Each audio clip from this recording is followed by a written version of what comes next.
What's up, y'all? It's Rep from Carolina Takedown Talk. We're here with the guys from Chain Wrestling. The guys, Aidan and Grant. What's going on, y'all? Thanks for coming on. What's up, guys? Thanks for having us on. Yeah, another day in paradise. I'm excited to be here. Excited about what you guys are doing, and it's glad to be partners with you. It's cool stuff. No, we really appreciate it. We've loved everything that you guys have put out and everything that we've worked with you guys with, and can't wait to keep on dropping more. I think we're only in the beginning here. Yeah. So yeah, for sure.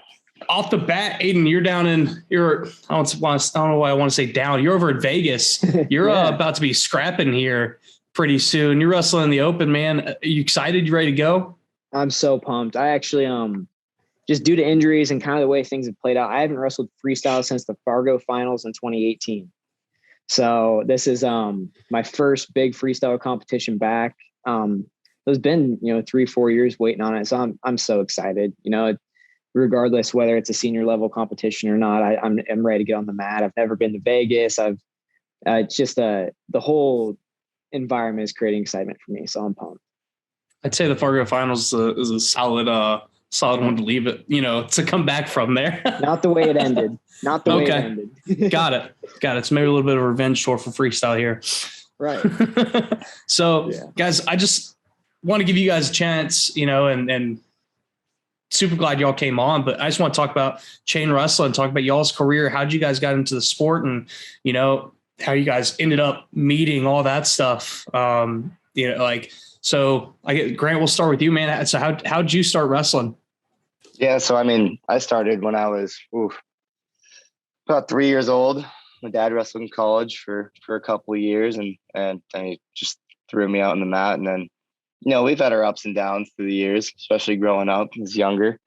But grew up in Iowa, in Des Moines, went to a little suburb school called West Des Moines. And then ended up at Iowa State now. This is my 4th year.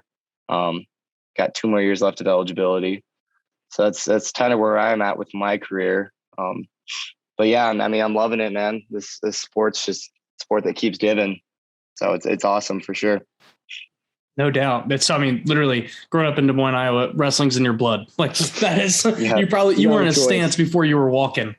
Yep, that's for sure. Shooting double legs before you could do anything else. There you go. So what about you, Aidan?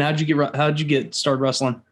I started a little bit after Grant. You started at 3, man. That's young. You were about. I was like crawling, man. Yeah, that's impressive. That's the young. I started when I was 4, and I get sideways looks sometimes, but 3 is impressive. I was gonna say, 3 is you're just running at someone and you're just trying to tackle them. That's all you do. You just try to tackle them.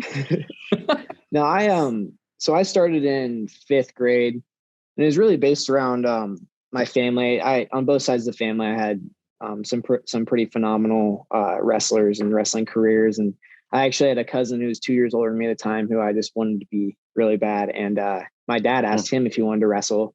And then naturally I'm like, well, if Avery's going to do it, I want to do it. So, I grew up in Southern Iowa, about an hour, 30 minutes south of Grant. So we were always running into each other, but I went to Albia High School. And then I attended Iowa State for about 2.5 years, where Grant and I were teammates, kind of where we connected on everything here. And now I'm at Grandview University in Des Moines, transferred from the D1C into NAIA. And I've got 3 years left of eligibility, which is crazy to think about, but I've still got a lot. I think I still got a lot left to give. So there you go. So you were telling us a little bit of a story off air. You got to tell us. It's how you guys met. Let's hear it. Let's hear the full story here. Well, do we want to hear it from Grant's perspective or mine? Oh, y'all pick. Which one's better? Different. Which one's better? I knew Aidan. Like, I didn't know him. Like, I didn't think we had too much beef growing, but no, it was. So I'll give it the rundown. But you can give it the rundown. No, and it wasn't like it was actual beef, right? No, it was like. It was high school kids, the classic. It's a guy thing. I feel like if my friend doesn't like somebody, then I don't like him, even if I don't have a reason, right? So Grant's main competitor at the time was one of my best friends. Is actually we kind of talked about. I committed to Campbell. One of the main reasons is because he was there, and so they were beefing in high school, and the whole thing, you know how kids are, like we're getting our groups and we get all riled up, but the whole thing like came out as this like slighted t-shirt, right? With like Stotts' name on it and this other kid from his school on it. And so it was a big beef thing, but it's crazy. It came full circle because Grant and I ended up being teammates, and now we're working together as business partners for a sports apparel brand. So it's just really, it's crazy to think it came full circle. So like how'd the beef get squashed? Was that you guys both end up at Iowa State, or like how? That's what I want to hear. Yeah. I mean, think so. I think we both ended up at Iowa State, and Aidan realized he was a 25 pounder and I was a 65 pounder. So no, I'm Aidan didn't want the work, huh? Is that what it was? Aidan didn't want to get dropped on his head. We were just teammates. So it's easy we were just teammates. And I mean, I don't think we've ever even talked about it, honestly, since he came. Other than I actually found the shirt one day and I gave it to him. I think that was the last time that was the last joke on it. That was burying it right there. Was here. Yeah, you can have it. Okay. That. Yep. See, I really wish you'd have just actually. walked into practice wearing it one day and just wouldn't have said anything to him. Oh, that would have been funny. You should have done that one, actually. that was really where I was hoping it was going to go, you know? Yeah. That would have been funny. But so NIL has changed the game, right? In college wrestling. I mean, some people think it's negative. Other people love it, you know, but you guys saw it as an opportunity to, I think, really use it the way that it was intended to, and use it the right way, and giving these guys an opportunity to show their brand. Right. You know, so what was it like whenever NIL got passed? Was that something that you guys instantly like had the idea and was like, let's run with it, like let's strike while it's hot? Or was it something that kind of took you guys a while? Yeah, Grant, you can take this one because I feel like I may have had an idea, but he was definitely the one to take charge. So yeah, so this whole thing happened, and I was like, my cousin Stacy, she's also a part of us. She's like, we should like start an apparel business, and I was like, let's do like a wrestling one, and I was like, sweet, like perfect timing, like NIL just happened, and then obviously I'm on the wrestling team. I have all these connections, which helps to get out to these wrestlers. But so we started out, it was just a huge opportunity. Started out in August. Our first person was actually David Carr, which was he was a huge first one to help us get all started and stuff. Yeah, not a bad name to start it off with, right? Fresh off his national championship, so he was hot right there. But yeah, it was a good way to get started. And then we started off in August, and then we just keep building since then. Honestly, this NIL thing's been a gift for us, and I think a gift for the athletes, because I see it as we're both working together to really build a brand, for an athlete to build their own brand, and then for us to keep building ours. So I think it's a huge opportunity for both of us to just keep building off each other. No, definitely. And I think you guys handle it the right way too. You know, and it seems like you guys give pretty good creative, I guess, freedom to these guys, you know, like how do you guys handle that side of it? Do you guys normally come up with the designs and everything off the bat? Then you kind of, you know, I guess pitch it to them, or do you kind of let them have more of a big say in it? I like, the design process. I'll kind of like give you a little bit of a rundown. So we get them signed, and it's like one of the first things I like talk to them about. Doing most of the graphics and stuff is basically what they want in a shirt, because I'm not going to make something that they don't like. So it's like, let's get some sort of design where we can get your style on it. Like our newest one was Lucas Bird, and if he would have never brought up Bird as the word, I probably would have never put that on a shirt. So it's like that design right there it's brilliant. It's like a brilliant idea, but I probably would have never thought of it myself if you wouldn't have told me. So like, it's one of those things where working with them and also incorporating the colors that they want, it's kind of like a clash of ideas. If they don't have any ideas, I love to just build off my own too. So it kind of works both ways. Right. And Aidan, I don't know if Grant's told you or not, but we definitely put him through the ringer whenever we were trying to get through our design, man. I think we went back and forth for like an hour.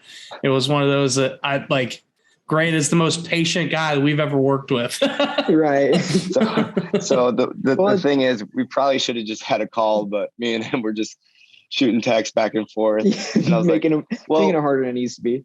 Yeah, but it was probably, it worked out fine because I was on Illustrator and I would make the change and I would take a picture and then show them, and then we would just go back and forth. So it all came out. It worked out. We probably should have just hopped on a Zoom and just screen shared it and just messed with it that way. But we definitely made it way harder than what it was. Yeah, we got it done, and I love how it came out. I think it looks great.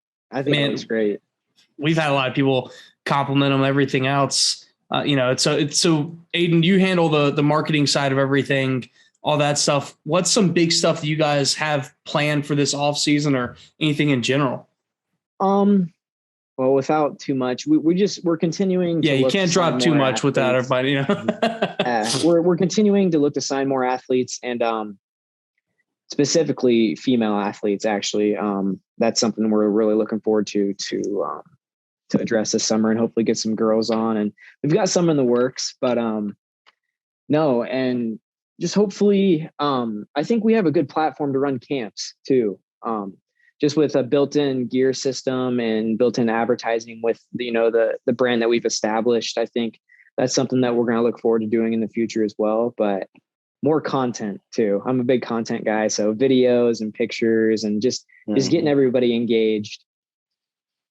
Yeah, I would say a new thing that we have, talking about content, on our whole website now. We also have blogs on about 3 of our athletes right now. Gomez, Thompson, and Richard Perry. So it's some new interesting stuff out there for everyone to read. Oh yeah, that's awesome. I mean, and you guys, it's not like you guys are just taking any college, just, I don't want to say nobodies, because if you're a college wrestler, you're a bad dude, but y'all have all Americans. You guys have some of the biggest names that we have right now. Austin Gomez, Ridge Levitt, So is that just from you guys being on the college scene already that y'all just kind of already had that connection, built, or is that something you guys reached out to them? How are y'all building these relationships? So I would say a lot of them, it's just being on the college scene already. I mean, 2 of them are my roommates, so it's like I can walk downstairs and stuff. But no, hey man, this idea. Yeah, right. It's a little bit easier to get their design done, so I don't have to text them back and forth. But no, but honestly, like people like Bird and these other guys out there, I mean, these people are looking for someone, honestly, to do their stuff, and I think we have the right platform for wrestlers right now. And I think we're getting these, like Lucas Bird's a 2-time All-American and could easily be a 4-time, Yeah. So, I mean, Ridge Levitt was a finalist. We had Gomez All-American, Marcus Coleman All-American. We got some big names on there, and Decatur will be back next year.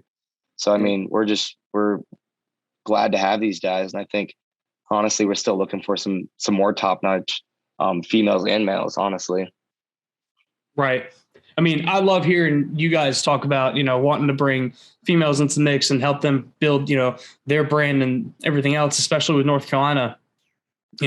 We just, North Carolina just sanctioned women's wrestling here. And so pretty pumped up. It was a big day for us in the state here. Man, so are you guys wanting to expand into team deal, like team packages and stuff like that? Or are you guys only, trying to stick with the athletes? I mean, I know that you guys have deals with us and with Mat Time out in West Virginia, which I love their gear, simple, straight to the point, but just looks clean, professional. I'll let you guys go with that. Yeah. I just with all the opportunities that lie in all this, we have started transitioning to start doing some team gear stuff, for some. I think we've started with some junior highs and some high school teams maybe. And we have a club out in Arizona actually as well. We did their gear. So yeah, we're definitely looking to transition into that because, you do quality designs and you have cool gear, then obviously more people are going to gravitate towards that. But right. No, just, we're probably looking to leverage our, to use our athletes to get to those clubs and things like that. If you, with a great Lucas design, Lucas Bird design, a club coach sees that, like, oh, I'm sure these guys could probably do pretty well with our logos and such. So. Yeah. I mean, we kind of, with that club out in Arizona, Chigola, I mean, they gave us a huge opportunity in taking in their club, and they've done awesome. I mean, we have about a lot of the stuff we can offer on their website. So, or on their page on our website. So it kind of shows what we can do. And I mean, we're opening up to new stuff every week. Like, I think we just opened up phone cases, honestly, for Lucas Bird. So we're going down almost every avenue here that you can possibly go down. Oh, that's awesome. I mean, options is money, Yeah. I mean, and that's one thing that I thought was awesome with you guys. It was like, hey, what do y'all want to do? Like, what are y'all interested in doing there? You only want to do a shirt, or you only want to do a hat or anything else. And it was like, man, y'all are like, other team stores we had kind of done before. It was like, all right, you guys get a shirt and a hat, and you have to sell 15, 20, X whatever, amount. or everything gets scrapped. And it's like, okay, we came to you guys and was like, wait, y'all can do what? Like all of that, and so it was awesome. And like I said, I've loved the gear. Everyone that I've talked to that ordered it has loved it. My daughter has a shirt. I've got multiple hats, like the whole family's outfitted still. So man, what's the biggest, being a college wrestler is already, a full-time, probably 2 full-time jobs. What's the biggest obstacle you guys run into with starting a business and running it and being a college, wrestlers? Time.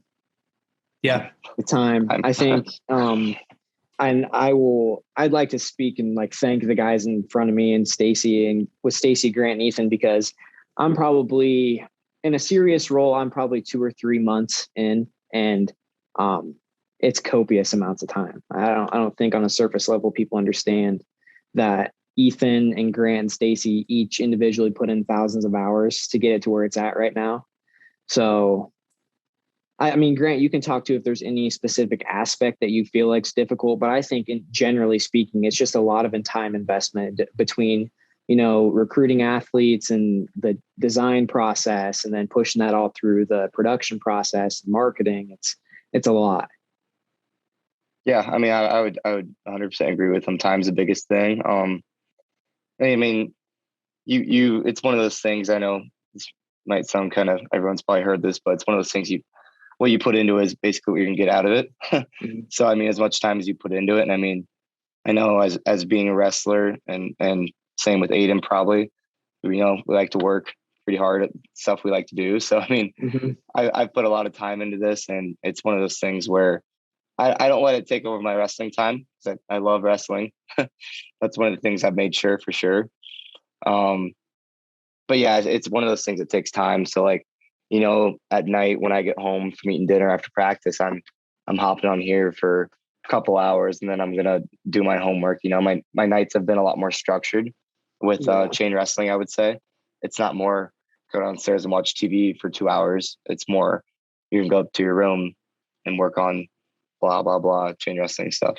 So, and I don't know how you feel about it, Grant. I'm sure you feel the same way, but it's so directly like correlated to wrestling for me that it's not unenjoyable to do it at all. It doesn't take away from wrestling necessarily. Like, it's more fuel to it.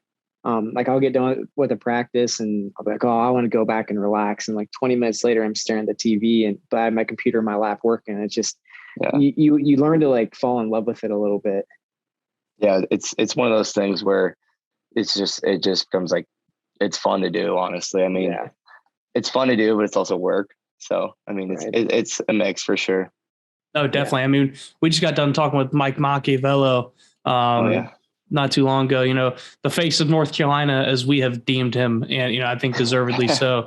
Tarzan himself, which if he sees this, he'll probably be mad that I said that on air, but we told him if he'd braided his hair, I asked him what we had to do to make a deal that he would go and braid his hair like Tarzan, put it in dreads and go and wear some kind of Tarzan shirt or a singlet or something. And he's like, you have to coach me as Jane. And I'm like, all right, man, I'm in. Like, let's go. Yeah. I will make that sacrifice. Jane. And he started backtracking real quick. So, you know, you're like, listen, but, you don't know how bad I want this to happen. No, exactly. I was like, dude, like I'm positive I can make this happen. Like if you agree to it, I will do whatever I need to do to make this happen. But man, so one of the things we talked to him about was just, and you know, it's cool that it kind of comes back here is that, you know, fall in love with the process is kind of how he put it, you know, not really like focusing on that like end result, but fall in love with the process. And if you do that and, you know, you take your time with what you're doing now and you're passionate about what you're doing at this stage, you know, the end result is going to, you know, it's going to speak for itself. It's going to make it, you know, you fall in love with the process now, doing it the right way now is going to make that end result even better, you know? Yeah. And I love how there's like a parallel there from y'all's story, you know, to him. Like I just love interviewing so many people that I have now and like that I continue to, is that there's always like little things that keep on popping back up with success, you know? And it's like, gosh, like just start taking those notes, you know? And I mean, because I definitely do. It's funny. Like I get done with these interviews and I'm like, man, what's something out of that I can go back and, you know, and write down and try and you know, apply it to Carolina Takedown, talking what we're doing here. Yeah, you know, that tells me that you have the right intentions doing this too. I mean, if you go in looking like I can take something away from everybody I talk to, that's awesome. And that's what I'm so excited to be a part of something like that. That's great. For sure. Man, like I said, it is one of those things that like we were just so thankful you guys took us on, you know, in the beginning. Super pumped to be partnered up with you guys. You know, what's the end goal of Chain Russell? I don't want to say the end goal because that means it has come to an end, but like, what's I definitely like threw that up the wrong way. My bad. Like, I guess what's the vision of Chain Wrestling? I would honestly just say to keep growing. I mean, the way we're going at a pretty good rate right now. And I would honestly just like to become a fan favorite, you know, favorite gear, not just the way we hold ourselves, I would say, and the way we represent wrestling. I would think that's how we want people to look at us and give a good representation of what the wrestling community is, honestly. Yeah, I think Grant drilled it. I mean, we're going to obviously look to increase the market share in the wrestling apparel industry, right? We're going to look to be the fan favorite. We're going to look to have the coolest gear, the highest quality gear. But through all that, I know Grant feels the same way, is just maintaining the ideals of the sport. So we never want to sacrifice like what we think the ideals of wrestling are, what we know the ideals of wrestling are for money or for engagement or viewership. I don't think that's a line we ever want to cross. And we just want to pay respect to the sport because, you know, obviously it's the amount of opportunities we could go on hours about that. I mean, the fact that we're sitting here right now is evident of the opportunities that lie in wrestling. So we just want to help kids get exposed to that, whether that's monetization of your name, image, and likeness, or that's running a camp or, you know, a blog post. So. Oh, that's awesome, man.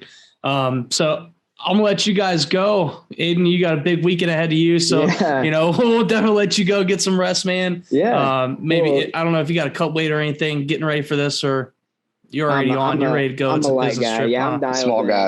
Small guy props. Yeah. Right. You mentioned it. This is the 25 pounder, right? No.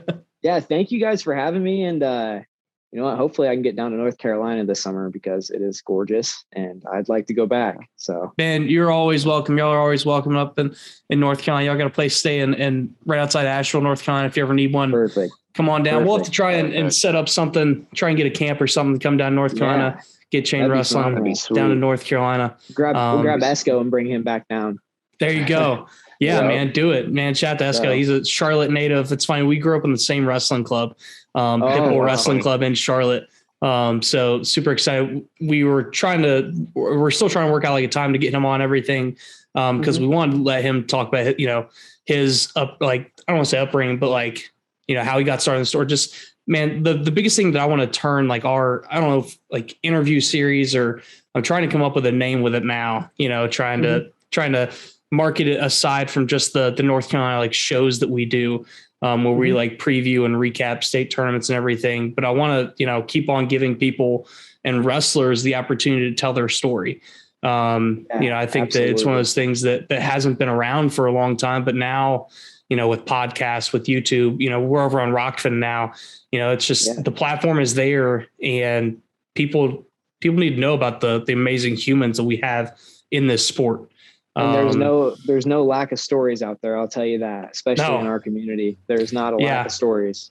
Man, it's awesome. Like, it's so funny because we'll sit down and start talking to people, and it's like, we'll plan to talk for maybe like 10 minutes. And sometimes we'll go for like an hour because somebody gets on a tangent, and it's just like, dang, we did not mean to do that, but that was awesome because, and you never know like what kid or what college guy might even see that or whatever it may be, or what parent or coach that sees that they pull a little thing out of it that it's positive, and so that's what we want to keep on doing. And anytime you want to come back on or anything like that, you just let me know. And, I really appreciate you guys coming on and everything you guys do for us. Yeah. Thanks, man. Take care. Thank you so much for having us. Thank you. All righty. Yep. We'll talk to you.